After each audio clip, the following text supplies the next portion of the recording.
జై శ్రీరామ్ అందరికీ welcome to Sunitha Anji videos.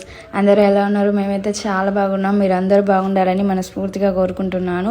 ఇప్పుడైతే మామిడి పండ్ల సీజన్ అయితే వచ్చేసింది కదండి. ఇంకా మామిడి పండ్లు అయితే తింటున్నాము. అది ఎక్కడో కదండి మా చిలకల్ని. మాకైతే 10 చెట్లు అయితే ఉన్నాయి. ఒకటేమో చట్నీది, ఇంకా మిగతావన్నేమో పండ్లు అయితే ఉన్నాయి. ఇంకా ఈరోజు ఆదివారం కాబట్టి నేను మా ఆయన మా కోడలు అయితే పొలం దగ్గరికి అయితే వెళ్ళాము మైసమ్మకి కొబ్బరికాయ కొట్టడానికి.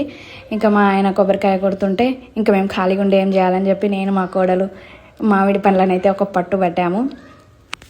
ఇంకా మామిడికాయలు అయితే మా చెట్టు అయితే ఒక్కొక్కటి మినిమం 1/2 కేజీకి ఎక్కువనే ఉంటాయి. ఒక చెట్టు అయితే అంతలా ఉంటాయి. ఇవి జస్ట్ నార్మల్గా ఉన్నాయి, చిన్న చిన్నగా ఉన్నాయి.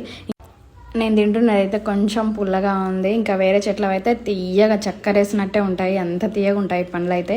సూపర్ టేస్ట్ ఉంటాయి మా పండ్లు అయితే. ఇంకా మేము అప్పటికే మా ఆయన వచ్చేసరికి ఒక ఇద్దరం కలిసి ఆమె 4 నేను 4 పండ్లు అయితే వేసేసినాము. ఇంకా మా ఆయన వచ్చి మాకైతే బొట్టు పెడుతున్నాడు, అక్కడికి రాలేదని చెప్పి మేము.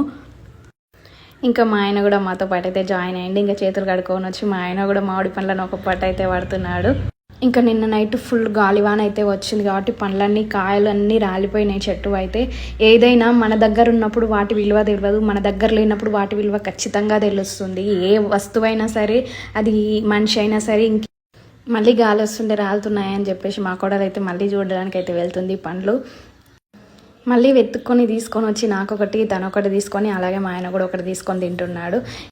ఇంకా రోజు మాకు పొద్దున్నే ఇదే పని. పొద్దున్న 6:30కు లేచి బైకాడికి పోయి పండ్లు తినేసి రావడం, మళ్ళీ మా ఆయన మా ఇంటి దగ్గర ఉంటే ఎక్కడ పోకుండా ఉంటే మళ్ళీ పోవడం, తినేసి రావడం, ఇదే సరిపోయింది మాకైతే.